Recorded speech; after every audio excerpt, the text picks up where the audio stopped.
Hi, welcome to Constitutional Chats, hosted by me, Janine Turner, and Cathy Gillespie, with students Dakare, Chatman, and me, Tova, Kaplan. Join us as we discuss hot topic issues with constitutional experts.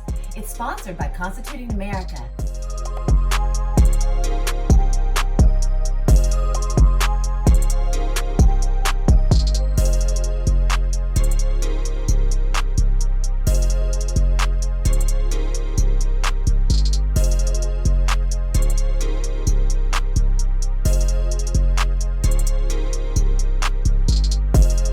Welcome to Constitutional Chats podcast.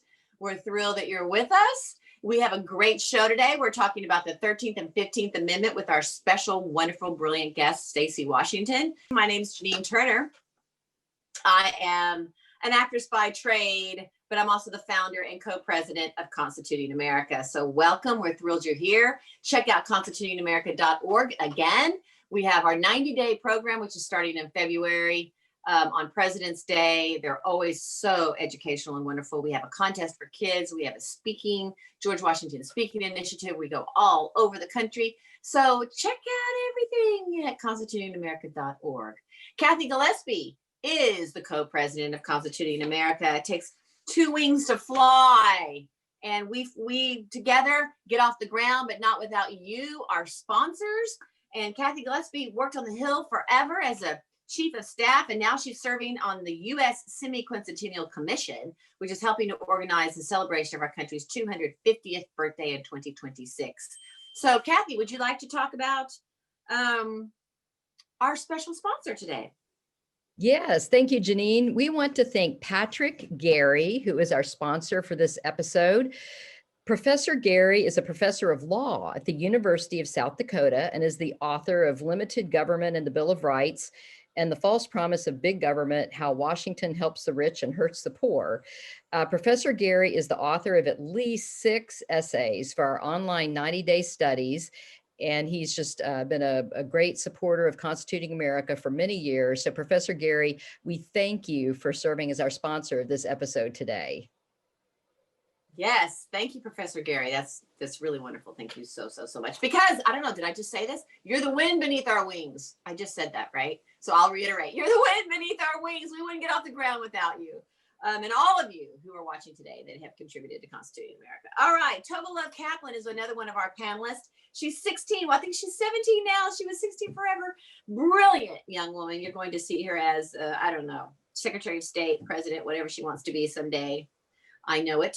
She is from Chicago, Illinois. She's a 3-time winner of our We the Future contest, and she's the National Youth Advisor for Constituting America, which she runs like a top 100 company as a CEO. And she's passionate about inspiring young people to know about the Constitution. So, Toby, you want to say a quick hello? Sure. Hi, everyone. Thanks for joining us today. Thanks to our sponsors, too. Wonderful. And Dakare Chatman is 18 years old from North Carolina. He is our Constituting America student ambassador. He serves on our youth advisory board. He's a 2-time winner of Constituting America's We the Future contest. And Dakare is a working actor. He's going to be seen soon all over in every episode of season 2 on Netflix hit series Outer Banks. And he's booking movies left and right. He's going to be clutching a bevy of Academy Awards someday. Say hello, Dakare Chatman. Hello, everyone, and we're so glad you're here. We hope you enjoyed the topic. Thank you to Ms. Washington for being here, and to all of our sponsors, and to the amazing Cathy and Janine. So thank you, and we hope you enjoy. Stacy Washington, yay, is our expert, our special guest for the day on the 13th and 15th Amendments. She is the co-chairwoman of the Project 21 National Advisory Council of the National Center for Public Policy Research. Stacy is an Emmy-nominated TV personality, look at that, and documentarian, serving as host of Missouri Best in the Midwest. She's also a Sirius XM radio host. Stacy is a decorated Air Force veteran. Oh my gosh, Stacy, my father was in the Air Force. And the 4th generation to serve in the armed forces in her family. Thank you, Stacy, for that service. While serving on active duty, she was awarded the Air Force Achievement Medal, Air Force Training Ribbon, National Defense Service Medal, Humanitarian Service Medal, Air Force Outstanding Unit Award, and the Air Force Good Conduct Medal. Oh my gosh, you are amazing. Welcome, Stacy Washington. What a thrill for us. Hi, thank you so much for having me today. That sounds awesome, that what you just read out. I wish I could get that intro a lot.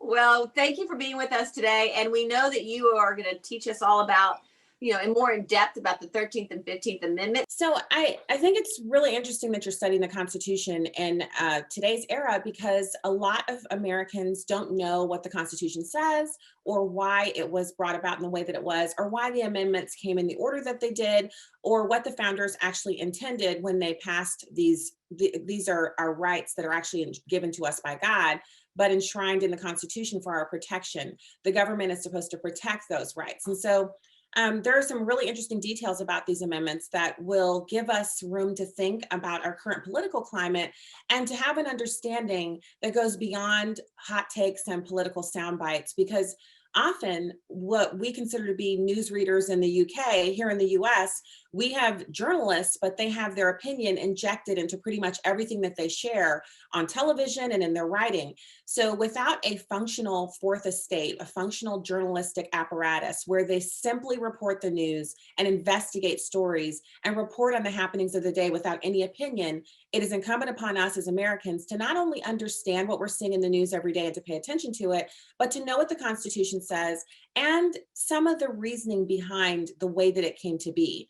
So the 13th Amendment is pretty cool, especially for someone like me. I'm descended from slaves on my father's side of the family. On my mother's side of the family, I'm descended from free Blacks who immigrated here from France.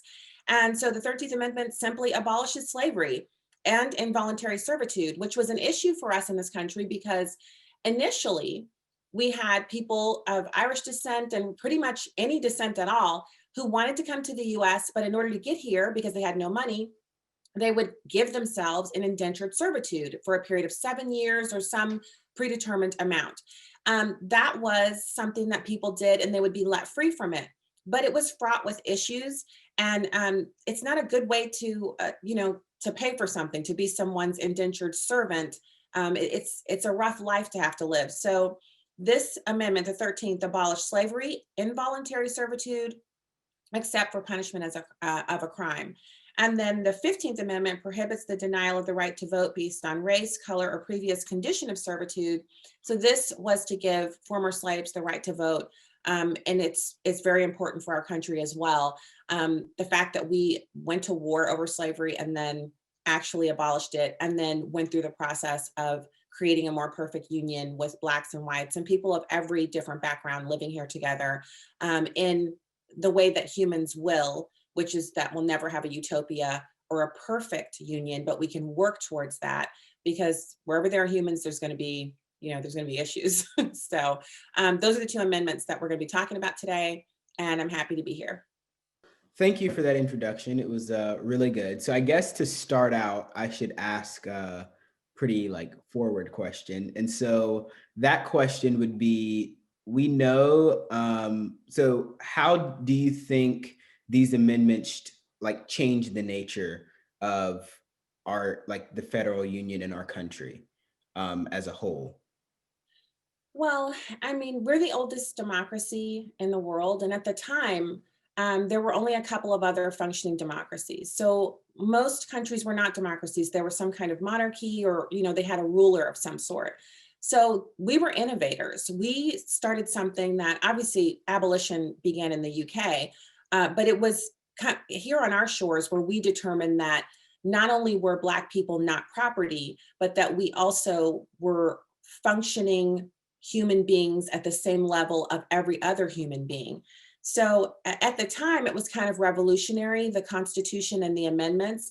And it was also a direct result of what people felt. It wasn't just overreach by the king in Great Britain. He actually was, mandating what kind of religion you would practice. And so when the colonies broke away, we broke away from the superpower of the entire world, which was Great Britain.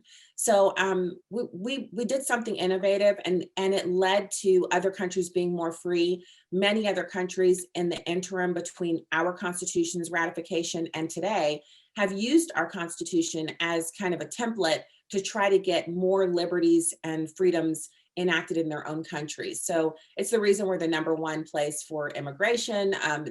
A survey after survey for decades now, America is the #1 place that if any person around the country could, they would immigrate here. They would be American. So it's the envy of other countries. And also the end of slavery. I mean, it's not as if there are no countries that have slavery today.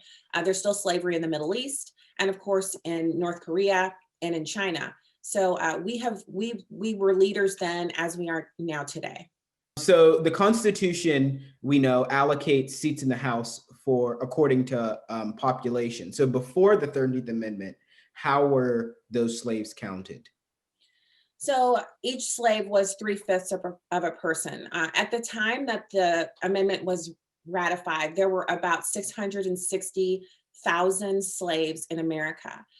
Without the 3/5 compromise, which was enforced by the northern states, we would have had 2 separate countries, because without any acknowledgement of the slaves in the counting for apportionment, the southern states would never have joined the Union. And so there would have been basically two countries right next to each other on the same, in the same body of land, existing together, but not the same country, which would have meant that slavery would have survived probably, into the 1900s. We're talking about the possibility of still having slavery on this continent today, because of their unwillingness to release the people that they were using. They were a source of wealth. People owned by the southern states were a source of their wealth.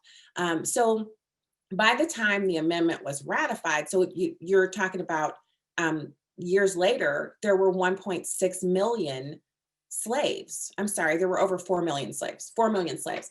So if you look at the population of the northern states, where they had about 1.7 million people, and the southern states had far fewer, they had about 1.1 million. If you add the slaves in, they're at parity. So 3/5 gave them the ability to not have the southern states have far more representation, because if they had, they would have literally gone forward and never allowed the abolition of slavery. It would have been impossible to pass legislation to do so. It would have been impossible to have the country that we have now, because the southern states had such a different bent, and really it was a different worldview, because they owned people and the northern states did not. Mm-hmm. I'll just step in for a second and say that's the first time I've heard it put that way. And that's really interesting, isn't it, Dakare and Tova? I think that I've never heard it put that way, that by making it 3/5 of a person, it actually helped stop slavery, because otherwise the South would have overrun the North, and the Congress would never have been able to. That's interesting. I mean, that's not what you're saying, isn't it? Congress would have overrun the Congress. Well, and again, they would have overrun with representation, but the representation would not have been to the benefit of the slaves, whose numbers would have been counted for the apportionment. So this would have been literally a way to, without the 3/5 compromise, there really wasn't a mechanism by which they could stop the South from becoming the dominant force in the 2 houses of Congress. So people there's this misnomer out there today. It is a complete lie that the 3/5 compromise was because they considered slaves to be less than human. They were counting them as less than a single person. It wasn't about the humanity of slaves. It was about preventing the southern states from utilizing their slave population, not just as free labor and earning, they used slaves. They were counted. If you look at the documents, slave owning states plantation owners actually counted their slaves and listed them by their attributes, along with in huge books that were handwritten in the most beautiful script. And in those books, they also listed how many shares they had. So how many chairs do you have on this plantation? You have 14 chairs. 8 of them are dining room chairs. 4 of them are wingback chairs. How many slaves do you have? We have 4 of this age, distinguishing characteristics. So right along with the furniture and the cows and any other animals that they own, they also listed the human beings. But slave owning states also wanted to take those same human beings that they counted as property and use them as humans, so free people, in order to gain more power in Congress. And so the 3/5 compromise prevented that.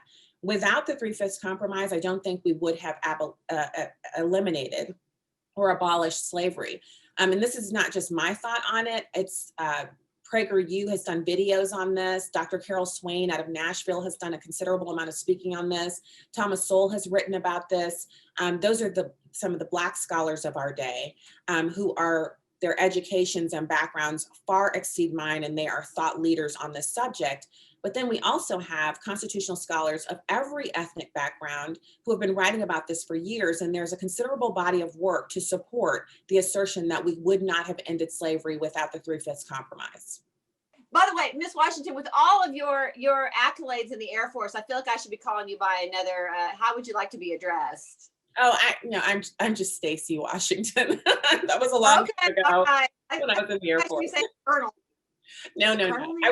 I was enlisted. I worked as a, so I had analyzed weapon systems data, and my weapon system was the F-15E and F-16. So I hung out on the flight line with the crew chiefs and in the hangar, and we picked the airplane apart, and I created spreadsheets and extrapolated data for trends and submitted reports on a daily, weekly, and monthly basis that our commander would then send up to Washington, D.C. on aircraft readiness. But I never flew, and I wasn't a pilot or anything like that. I was support. 90% of the Air Force is support. Well, hey, if you don't have that support, you don't have a plane, and you don't have a safe plane. Right. My father was a graduate from West Point in 1957, but back then they didn't have the Air Force Academy, so it was Air Force Army. So he chose the Air Force, and he flew the B-58 Hustler. Have you heard of the B-58 Hustler? Yeah. Wow. It was a very dangerous aircraft. I think they needed a lot more Stacy Washingtons to keep them safe, because it ended up catching on fire and he had to rappel out. But anyway, we digress. All right, they needed a few of my specialty to go over to the flight line and get all the research done, and then create a report to send over on my favorite one that I actually got a lot of kudos for was on O-rings and the use of Vaseline to lubricate them on the interior of a specific part of the aircraft. And we discovered after some research and went and interviewed some of the crew chiefs on why they were lubricating with the Vaseline and what they thought was happening. And we discovered that the Vaseline was actually breaking down the rubber in the O-ring, and that's why we had a persistent break. And after we stopped using that as a lubricant, we were able to get, I think, 5 or 6 more aircraft up and running at 90% of the time, which meant we were a fully operational fleet. So I got a few kudos for discovering that, but it was just going and asking questions and just hanging out with the crew chiefs long enough to figure out what was going on. So yeah, we can make a huge difference. If we'd been around back then, we probably would have figured out what was causing those fires. Yes, my dad needed you, absolutely, because the gas would go from wing to wing. Anyway, all right, Tova, your turn. Yeah, thank you. And that's so cool, by the way. That's amazing. We need more women in STEM and military and everything. And yeah, so I was wondering, after these amendments were passed, how were they enforced? Because I'm assuming that after centuries of brutal slavery and a very bloody civil war, it wasn't just passed with no argument and everyone just agreed to enforce it perfectly. Well, I mean, they weren't perfectly enforced, but I can say that, there was a considerable, for that's what Juneteenth is about, actually.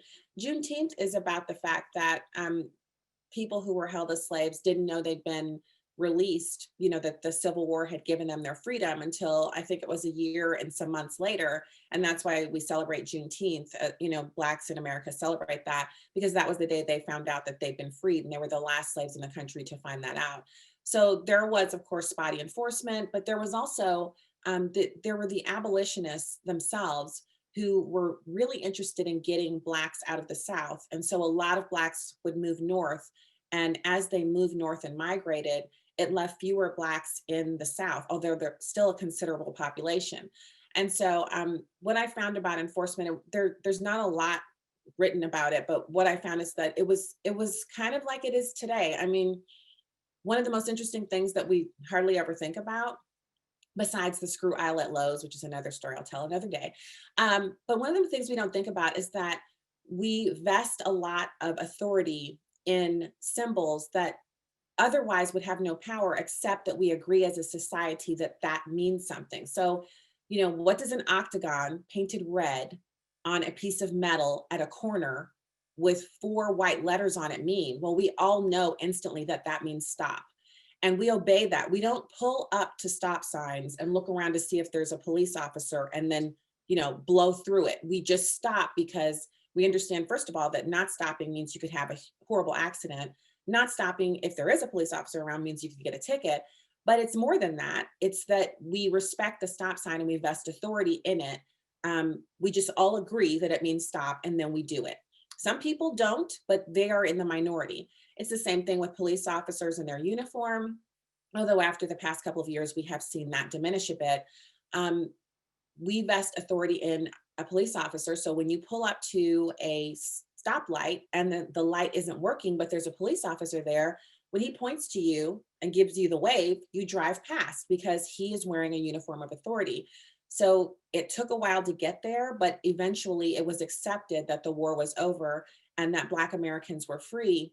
But of course, then we saw the implementation of Jim Crow. And with Jim Crow being ushered in, separate but equal, there was adherence to the fact that you couldn't enslave someone, but there was a new kind of oppression that was implemented, which was separate but equal, and really the kind of vilification of Blacks in the public square, corralling in, certain neighborhoods, and different sets of, education options for, different neighborhoods and things like that. So it took us a while to get to where we wanted to be, but it was still, again, we couldn't be here today without what had to happen first, which was Congress had to move to make slavery illegal.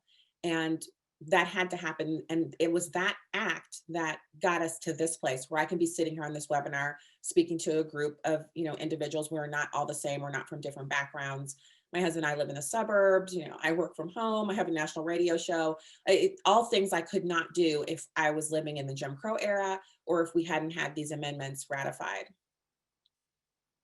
Yeah, thank you so much. And speaking on that, how did Jim Crow and specifically voting restrictions on African Americans, how did those coexist with the 13th and 15th Amendments? How were they justified?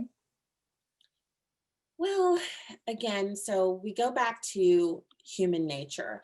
When you had the implementation of Jim Crow, that was a backlash from slave owning whites in the South, and also from some people in the South who were really they were upset because obviously they lost family members, the loss of property, even though slave owning plantation owners, so slave owners were a tiny minority of people who lived in the South. The economy benefited from it, and there was less competition for jobs because Black people weren't able to apply for a job against a white person to do, plumbing or anything like that. So it was able to exist because people accepted it, because it was it was like an evolution of the society. They went from slave owning, where Blacks were property, not able to talk to whites, not able to even be anywhere in the presence of white people. From there to Blacks living in their neighborhoods and trying to make a life for themselves, and whites trying to deal with the new reality. And so that's what ushered that in. And it was just, it happened because people allowed it to happen. It wasn't that Congress said, let's do this. It wasn't a legislative action on the part of the federal government. It was the slave owning Southern states coping with the new reality. Thank you so much for that. Yeah, that's really fascinating. And this is a pretty famous exception in the 13th Amendment, that slavery was abolished except for as punishment for a crime. And that's gotten a lot of attention in recent years. And why was that exception put in there? Was that taken for a given when it was originally passed? Did everyone just assume that would be in there? Or was there a debate over whether or not that exception should be included when it was passed? So the exception, so as I understand it, people who were in prison would sometimes be forced to do labor. So, you would have labor camps and things like that.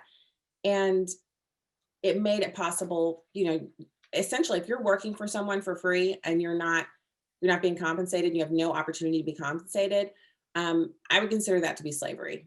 So my understanding is that, because right now in America, when you're in prison, if you're working, you're paid. You're definitely not paid minimum wage or anything like that, but you receive compensation for that work, and you're able to use that in like the commissary, things like that.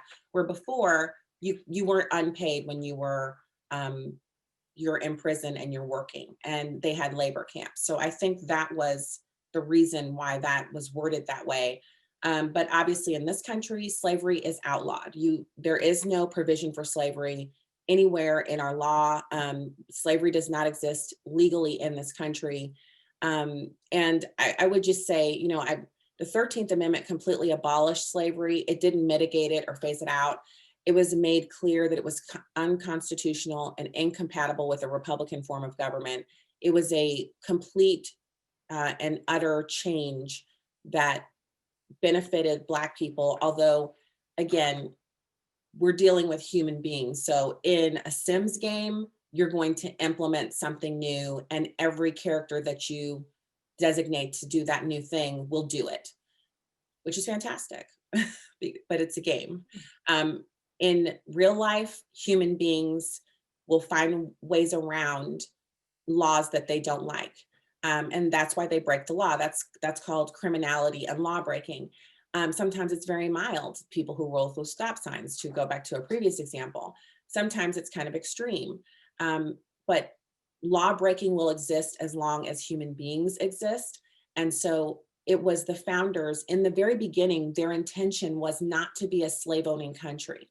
But in order to make a union at all, a union that could withstand and be a viable country, they had to allow it. And so they planned out a way out. They had to kind of put in motion a way to get out of it, which was what the 3/5 compromise was about. So it's, you look at why people do certain things, and anthropologists study that, and they look at some, like the books of the era. If you go back and read books in the era, you read stories about the plantation owners and how there's even certain families in America who come from, they're literally a huge family that you can find on ancestor.com, and they are all descended from people who were on a certain plantation, and those plantation owners still cataloged them as property, but they treated them differently than plantation owners on other plantations.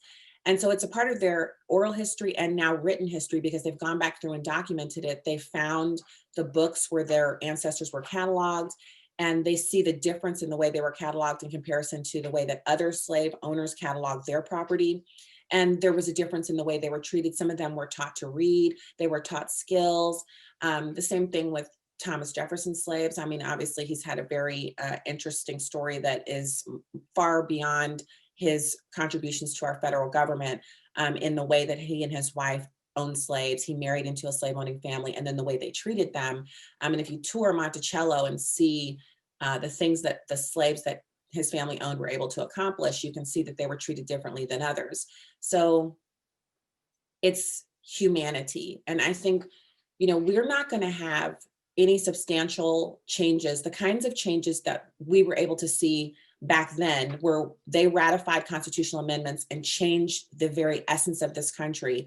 We can't have those kinds of changes in our current atmosphere without the acknowledgement that people we're not sim characters. We do not respond to a click of the mouse, a click of the button, a simple statement, or even large social movements. You have to get buy-in from people in order to exact change. The abolitionists in Great Britain were able to get buy-in from their countrymen because they demonstrated that slavery was a moral ill, and it took William Wilberforce and others there years to get that done. They didn't do it overnight. It wasn't a summer of, protests that did it. In the civil rights era, Martin Luther King and his cohorts were able to change the minds of Americans, not just because they marched, but because they marched in church clothes. They sang hymns and Christian music. They changed the hearts and minds of Americans because they stood and were attacked by dogs in their church clothes. They kneeled on bridges and prayed and were attacked by dogs and hit with the water hose. And it was those images that made other Americans who had almost no interest in civil rights, didn't know very many Black people, and really, could have cared less about civil rights. It touched their hearts and moved them to a place where they would no longer tolerate living in a country where the unequal doctrine of Jim Crow existed. And so Social change comes through the changing of hearts and minds by touching people and demonstrating the immorality of a certain act or a certain a law or whatever the thing is that's trying to be changed. And I think that is something that is kind of lost, that needs to be rekindled for people to understand that we don't change each other's minds by banning each other or blocking each other on social media or by arguing with each other on Facebook. We don't change each other's minds by protest movements that don't actually demonstrate the immorality of whatever is being protested. And so that's something interesting that I'm kind of wondering what will happen over the next couple of years with a few social movements that are currently going on without them actually latching onto something that was so integral to civil rights. Remember, peaceful protest was a requirement by Martin Luther King. And it was that and the prayer and the attitude of the protesters that were integral to making the change in the hearts and minds of millions of Americans who would never ever meet them or be physically near them, but they were able to see in their newspapers that this was just something that could not stand. So I hope that answers your question. Oh yeah, it definitely did, more than I could have even hoped. You always bring in so many other aspects to it. Let me just jump in before she moves on, because that was so beautiful. If you don't mind, Tova, what you just said, I thought was really beautiful. And I've been struck lately by that same feeling that we need. I don't know how the words were, how you put that. You put it that England was able to do it from a moral perspective. I don't remember the two words that you pieced together there. But the images of the faith of Martin Luther King, and that's what brought the change. And I've been thinking that that's really missing in our country. We've lost the sense of God in our country. It doesn't have to be a Christian God. It can, you can be Jewish, Christian, Muslim, whatever you want to be, but we've lost that sense of something beyond ourselves, a higher power, something that goes beyond what we're trying to accomplish. And I just thought that was really, really beautiful how you stated that, because I've been having the same feeling. We need a Martin Luther King, you know what I mean? We need to try to go forward in such a way with that it's from that rock, it's from that basis. And I had a question around this, and I'm trying to because I just thought that was. Can we go back though? Can you talked about Thomas Jefferson's slaves? What were they able to accomplish? What happened there? Well, if you go to tour Monticello, one of the things you get to see is a cabin that has been reconstructed that was it was like his manager of the plantation. And he was a Black man who Thomas Jefferson allowed to be educated. And so he was essentially an architect. He designed the gardens at Monticello and some of the other structures. He was integral in updating their kitchen so that their kitchen had basically a ventilation system that helped keep the people who worked in the kitchen cool, because it was a very hot room, a really large kitchen. And so we went there as a part of, I was one of the chaperones for our daughter in her 6th grade class, I think it was. They visited Monticello and it was like 3 different sites there in the Virginia area, historical sites, to learn how the Pilgrims lived, to learn how to see Thomas Jefferson's home. And I was just shocked because we don't have a lot of stories and representations out of Hollywood of, obviously they talk about Sally Hemings and the relationship there, but they don't talk about the other slaves on the plantation or any of the slaves who were allowed to be educated, or anything that Blacks of that era did that doesn't center around the oppression of slavery. And so I'm not saying we shouldn't acknowledge the oppression. Obviously, we cannot deny what the reality of it was, but there are so many other interesting stories that happened during that era that point to the ingenuity of Black people in servitude and the relationship, which is very complex, between slave owning rights and their slaves. It was not just what we saw in Roots. Roots is real, that did happen, but that wasn't everything. So I was just struck by it. It was one of the, and I'm a huge museum person. I've been all over the world and I've been to tons of great museums, but this was like one of those living museums where you walk through everything and you get to see where he slept and where he wrote his books, and some of the places where he would sit, where he would go back and forth in his correspondence with John Adams. And so it gave me a different perspective on the era and what it was like. Those were still people who were owned by other people, but there's context there. And I think we need it really badly, especially today. Thank you for that. I remember what I was going to say in regard to, what are those two words you said that happened in England? Moral what? What did you say? Well, in England, so William Wilberforce was the one who went back and forth, and he was actually elected, and he would go into the House of Commons and the House of Lords, and he would argue about slavery being immoral. And he did it from the perspective of being a Christian. And at the time, Great Britain was not a very Christian country, meaning, the kinds of things we take for granted today, that it's wrong to own people, it's wrong to cheat poor people, it's wrong. These were not all solid like precepts that they lived by then. And it's really interesting because there was so much poverty, but dealing with poverty wasn't a thing that they did the way that we do here. We have social programs, we have not-for-profits, we have NGOs, you name it, we have it here in this country. Back then, it was thought that if you were born into money, it was because you were more moral. And if you were born poor, you were immoral. There was something wrong with you. It was not just that you happened by circumstance to be poor. And so William Wilberforce was a member of those elites and kind of had those same views until he interacted with someone who completely changed him, and he became a Christian. And then after that, and after reading the Bible, because the Bible is very clear that we are to care for the poor and that the poor will always be with us, and that poverty is, it is a condition physically, but it can also be a condition of the heart, where you can be very physically wealthy, but be poverty stricken morally and not care for others and only think of yourself.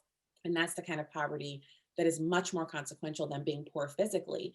And so that was what started all of the abolition movement. It was him and Hannah More, who was a society woman who, wrote these plays and books, and she wrote under pseudonyms. And I learned all of this in these books. They're called 7 Women and 7 Men.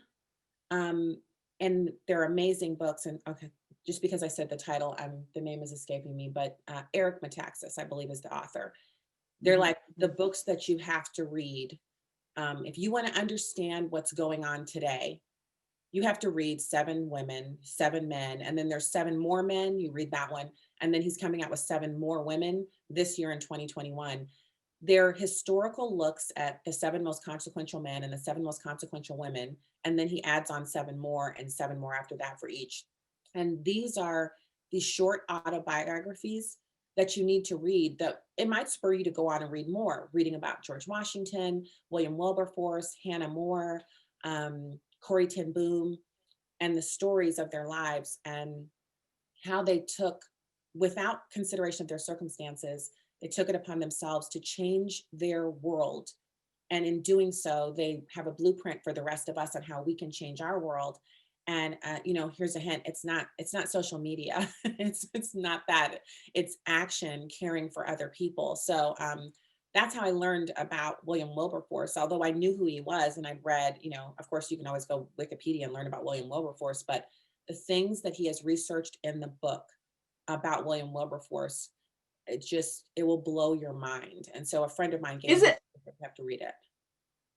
I think Amazing Grace, I don't know why I think Amazing Grace came from, Amazing Grace, how sweet the sound, was blind, now I see. Well, so let's say the word is a moral perspective. He was able to give a moral perspective to people.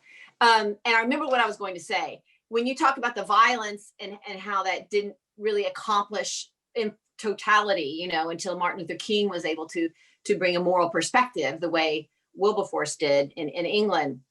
And that, I think that's epitomized in our Civil War. Our Civil War, in our history in the country, the Civil War was violent, very violent. Obviously, 800,000, 900,000 people died, soldiers died, but it didn't exactly do it. It didn't, it accomplished, they won, but then there were so many chapters after that. And I think that what's interesting is it took, the movie, since I'm an actress, Lincoln, that Steven Spielberg did, was all about, the 13th and 15th Amendments, and how we had to back it up with other things. So it seems like in our country it was the war, which was violent, but then we had to go to the constitutional law aspect of it, which was what we're talking about today, which is really important. And it's great that we have a country where we were able to pass a constitution where we're able to pass an amendment, and we were able to do that. And then there's like the journey to the moral aspect of it, which, as you say, with Martin Luther King. So it's interesting how the violent war didn't exactly accomplish everything we needed to accomplish in the way that you were saying violence isn't really the answer today. But wars are a little different than individual violence in that wars are actually biblical. Wars serve a purpose. As awful as it is to say, we have to be realistic and we have to look at the context of history. And there are certain things that couldn't exist without war. We couldn't be a country without the war that we waged to separate ourselves from Britain. And the purpose that the Civil War served was it literally serves as the atonement for slavery, because the death of 700,000 people, 783,000, something like that, 783,000 people from both sides, blacks, whites, sisters against mothers and brothers against fathers, that kind of, it was basically a tearing apart of our country. And then we came back together, basically a new country almost afterwards. So it did serve a purpose. And without it, we couldn't have. I just want to interject. And listen, I'm not trying to say it didn't serve a purpose. Oh no, I'm just saying there's been my father was in the Air Force, and I agree with you completely that wars serve their purpose. I'm not saying the Civil War was wrong. I'm not saying. I just want to be very clear. Yeah, no, I'm not saying the Civil War was wrong. And I'm not saying the Civil War was bad. I'm simply saying it didn't. It's been an evolution of. I was going on what you were talking about with the moral difference in England and the Wilberforce and how, and the Martin Luther King. I was just building off of what you were saying, and that we had it was just purpose. It was the first step, but it had to be done. Yeah. Tova, do you have a very quick so in essence of time? Tova, do you have a very quick last question? And then Cathy, we have 15 minutes here. Go ahead, Tova, very quickly. Oh, sure. So we were talking about this earlier, but compared to other countries, how quick was the U.S. To abolish slavery, just compared to others on the world stage? So we were among the first. Obviously, it was it was Great Britain and us. We were very early on in that to get rid of slavery, and other countries followed suit after us. And so, it's something I feel that we can be really proud of as a country as it pertains to slavery. Obviously, slavery is a very dark part of our history, but we can be grateful for the fact that as a country, we couldn't tolerate it and we had to do something about it, and we did. And we're the only country that went to war with itself over it. We're the only country what? That went to war with itself over slavery, that actually had a civil war over slavery. Yeah. Okay, Cathy, your turn. Well, thank you, Stacy. This has been really interesting. James Klinger, Professor Klinger, who's one of our listeners, makes a point that I think answers Tova's question a little bit, as far as Tova wondered how, after they passed some of these laws, that people justified still having them. And Professor Klinger says that many of the Jim Crow era restrictions on voting were not racially restrictive on their face. So even though that was the intent of their proponents, for example, the literacy tests and poll taxes were racially discriminatory in their effect, but not on their face. And I think that goes back to your point that you can pass all the laws that you want, but human beings are always going to find ways around them. And so it's so important to change the culture. But I wondered if— Great answer. Yeah. And I'm so glad he pointed that out, because I missed that. So the poll taxes and things they didn't come out and say, hey, Black people, you can't vote. They just said, Black people can't read, generally speaking. Some Blacks could, but most Blacks couldn't read. And so they had a reading test. Most Blacks couldn't afford to pay, so they had a poll tax. So it was just a way around it to kind of keep control. And he's perfectly right about that.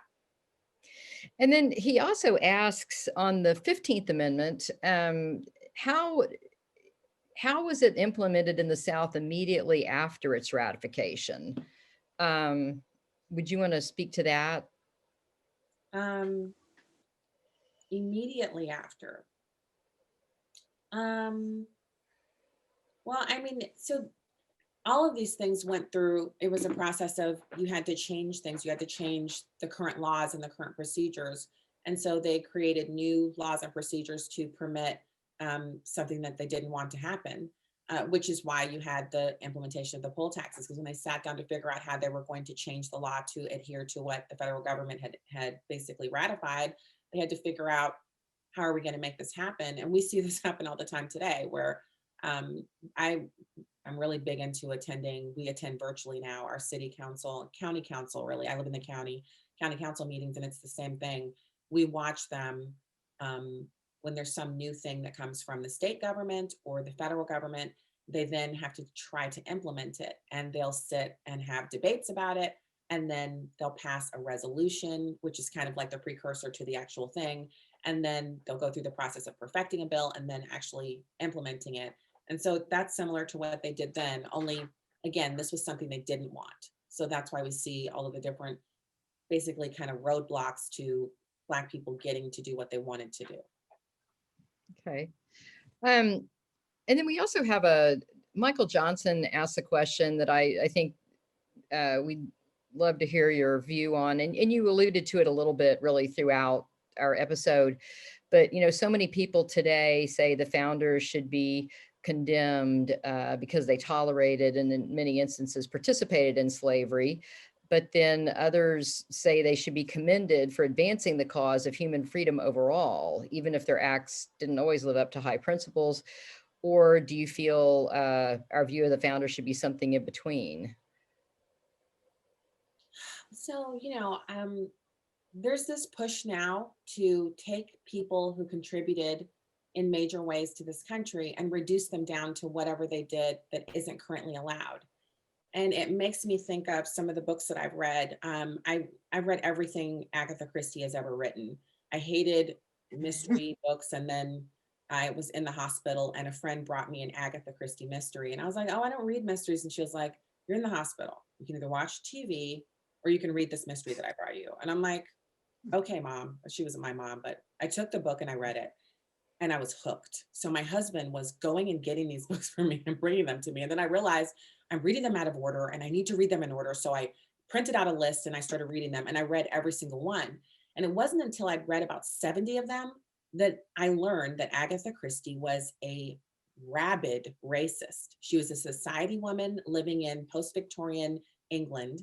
And so that was just the way it was for her and her cohorts. They were all rabid racists. They used the N-word as a matter of course. It was the only way they ever referred to Black people. And they didn't own slaves or anything because slavery was abolished by the time she was alive, but it was still, their view of Black people was just like, if she was alive today and we met, she wouldn't even acknowledge me because I'm Black. And so I thought about that. And there's this other book called And the Women of the Club. And it's written in an era where there's segregation. And it's about these women who are in a book club together in their lives. And it has the N-word in it because that's the way they refer to Black people. And so I've sat and thought and grappled with the idea that Agatha Christie, a woman who's, if she was still writing books, I would still read them, even knowing that she would have nothing to do with me because I'm a Black person, because I enjoy her work. And so can we take everything that the founding fathers of this country went through in order to create the Constitution and Bill of Rights that we all enjoy, that make us the envy of the world, and reduce them down to what was a cultural norm of the day, which was slavery. Owning people was a norm during the time that they lived. People were grappling with whether or not it was right or wrong, but it was lawful to do so. Can we reduce them down to just the fact that they own slaves? And my secondary question to that is for you to think about, because I can't really give you an answer. You have to make up your mind on your own. Can you take someone who was consequential and integral? We couldn't have had this country without the founders, and reduce them down to something that is now illegal, but was not illegal at the time that they were practicing it? The answer for me personally is no, but that's a decision that people have to make on their own in the light and context of history and how our country has evolved to become more moral in some ways and more immoral in other ways. Well, thank you. That was a great answer. Janine, we just have a few minutes left. Do you want to? Yeah. Stacy, I didn't mean to interrupt you earlier when you were trying to make your point about the Civil War. I just knew I had to get to Tova, who has to go to school, and I had to get to Cathy. My job as the moderator to make sure I don't hog all the time, and everybody gets a chance, and the listeners get a chance to ask some questions. So I feel badly that I cut you off there. I just want everybody to be, everyone gets so sensitive, and I want everybody to be sure to know that I was not condemning the Civil War at all. I was just building on your really cool, your arc. You really created a really great arc for us. But I interrupted you, so I'm going to go back and see what we were talking over each other. If there's something you wanted to, because you were saying something, and I moved on to Tova and Cathy to get everybody in. But do we even remember at this point, or? Well, I just didn't want to. I would just add. I don't think I have anything to add to that, but I would just add. History shows the providential hand of God. If you read the letters of George Washington to his troops and to his family, and the way he prayed, the way that throughout the course of history, prayer and social movements coupled together have changed the lives of Americans for the better, and the lives of people around the world through our philanthropy and our aid to other countries and the things that we do to spread our humanitarian efforts. It's just something that we need to pay more attention to. And that in any case, we are one country. We are a community, a unique people group. I am more closely related to you, Janine, and to you, Cathy and Lisa, even though you're white, than I am to any person on the continent of Africa, even though I'm a Black person, because over the generations of our country's existence, we have become one people group. We are the same DNA. And so I just, I want to point that out, and I want to try to temper our current discourse with that, because we need each other. We are one people group, we are one country, and we should remember that. Beautiful. Just really beautiful, Stacy. I just have to read a comment from Rick Mayberry, one of our listeners. He said, Mrs. Washington brilliantly provides a systematic perspective incorporating politics, political science, social psychology, individual psychology, historical context, systems thinking, government, and cultural evolution. He would love to have, he wants to see if you have any books, Stacy, and he wants to know your reference list on some of the books that you talked about. And he said he would purchase this podcast, although it's a free service that we provide, and get his friends and colleagues to listen to it. So I just wanted to share that high compliment with you from one of I don't think we've had any other guest that got that kind of accolade. So that's really, the only thing I think is missing from that is this the moral difference, the moral perspective. I think he left that out. I'll send you the list of the books that I mentioned and the authors, and I will also send the link to, there's a quick 5-minute PragerU video that explains the 3/5 compromise, and Dr. Carol Swain is the one who she wrote the script for that and did that video for PragerU. It's great to share because it's only 5 minutes and you can watch it.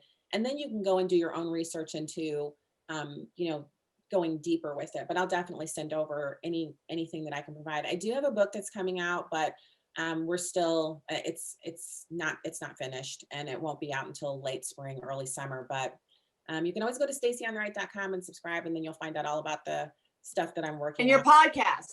And right. Tell us about your what's the name of your podcast? The podcast is Stacy on the Right, and I do that a couple of times a week. And then I have the nightly radio show on Sirius XM, and that's from 9 p.m. to midnight Eastern time, Monday through Friday. Stacy, wonderful. Thank you, Stacy Washington. Appreciate you so much. We want to thank our sponsor, Professor Patrick Gary. And thanks to our sponsor, to all of our listeners. All right. Thank you, everyone. Thank you, Stacy Washington. Appreciate you so much. Thanks for having me. All right. Thanks.